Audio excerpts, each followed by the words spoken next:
शरद पवार यांची सुरक्षा वाढवली, त्याच्यामुळे शरद पवारांचं म्हणणं असं आहे की माझ्यावर पाळत ठेवण्यासाठी सुरक्षा वाढवली गेली. पवार साहेब मोठे राष्ट्रीय नेते आहेत, त्यांच्याबद्दल आम्ही बोलणं योग्य नाही. परंतु जेव्हा केंद्र सरकार असा निर्णय घेतं, आणि मी त्या गृह विभागाचा राज्यातला राज्यमंत्री होतो, राज्यातल्या व्हीआयपींची सुरक्षा व्यवस्था बघण्याची जबाबदारी त्यावेळी आमच्याकडे होती.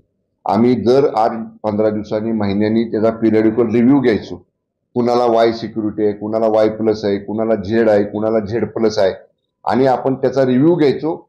आणि थ्रेट जर जास्त असेल तर सुरक्षा वाढवायचो, थ्रेट कमी असेल तर सुरक्षा विड्रॉ करायचो. केंद्र सरकारनं बॉर्डरची मला वाटतं बीएसएफची सुरक्षा दिली ना,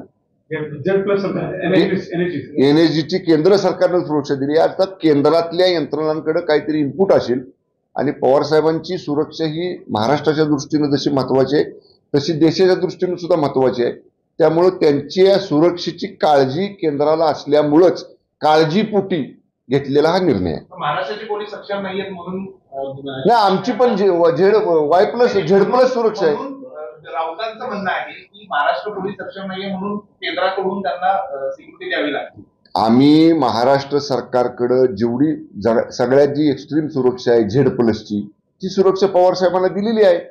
त्यामुळे यापेक्षा अधिक लागली तर अधिक सुद्धा देऊ. मी मगाशी काय म्हणलं, माननीय पवार साहेबांची सुरक्षा महाराष्ट्राच्या दृष्टीनेच नाही देशाच्या दृष्टीनं महत्वाची आहे. त्यांच्या सुरक्षेची राज्यालाही